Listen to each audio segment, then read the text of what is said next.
Hello, welcome to this edition of Pillows on Prayer. Today we're going to start the bracha of Modim. We're not going to be able to get all of it, but we'll get a good chunk of it.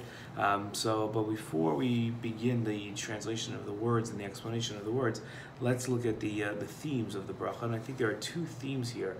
The first one is the idea of God's eternity, how God doesn't relate to time. The second idea is the idea of bowing. We bow for the first time in a while in shemoneh esrie once we get to the words Modim. So what's the idea of God's eternity, that Hashem was the first in existence?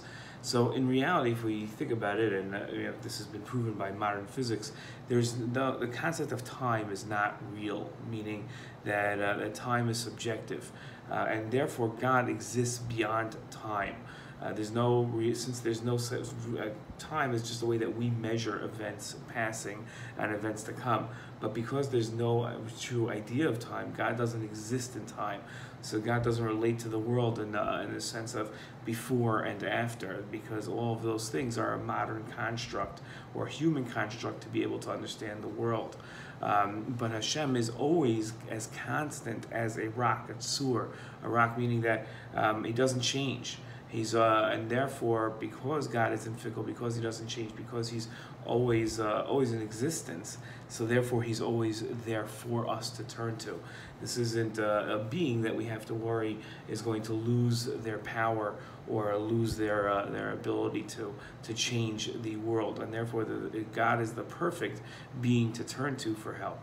Okay, that's the first idea. The second idea is the idea of bowing down, of hishtachavaya, which is what we do, and we bow at different various places in shemoneh esrie, and we're not allowed to bow at other places in shemoneh esrie. Bowing is something that's not to be overused or abused, and the idea behind bowing is a sign of worship. So we make sure that we keep it only at times of great honor. And bowing is a sign of worship because it gives honor to the one that you think deserves honor. So we don't bow to human beings, we only bow to God. So at the start of Modim, when we're offering thanks, in order to show that we honor God, we bow at the beginning of Modim. Okay, let's get to the words. We're going to take the first huge chunk of words at once. So it says Modim anachnu lach. So we sort of Modim is a lot of times we use it as thank you, Todah, but here it's really an admittance.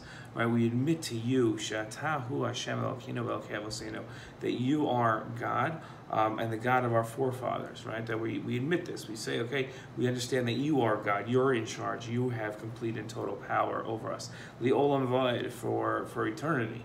But we're also that admittance of our loneliness and comparing to God is also a form of thanks. It's a form of thanks, because giving thanks is also an admittance of dependency.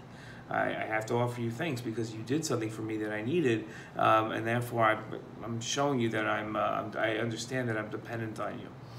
I say tzur chayinu, the rock of our life, meaning the one that, like we explained in the theme, that this is was always there. Magei Nishenu always provides a shield for us, protects us. Tahul ador vador. We know that we're persecuted in every single generation, so therefore we know that since we're still here, God has protected us in every generation. And we go on to the next phrase, Nodelecha unisaper tilasecha. So we're going to admit to you, and we're going to the miracles that we've experienced, like Yetzias Mitzrayim, and then we're going to tell of your praises. We're going to praise you. Right,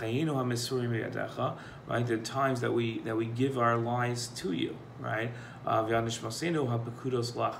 the souls that we hand over to you to guard, because each night we experience sort of this mini death where we're out of our minds, where our conscious is shut off, where you completely go into our subconscious, and it's sort of a feeling almost of death. The Mukubalim talk about, I'm not talking about like the Mukubalim, the Rashba talk about the idea of each morning as a rebirth almost, and we experience some of the tuma of death. So that's the idea, that every night we hand in our neshamas to you, and God protects them. and the miracles that God does for us every single day, which is strange to call them miracles if they happen every single day. But the idea being that these are not just in the sense of miracles like a splitting of the sea, but they're a retroactive test for us to see if we recognize God's kindness that He does for us every single day. So, and the wonder is good that we experience every morning, afternoon, and night, which we then turn around and pray and thank God every morning, afternoon, and night. Let's do one more phrase because we're running out of time here. Hatov, the goodness that God does. Kilo chalo rachamecha. It does not end. Rabbi kilo samucha sadecha. Right. So and this occurs.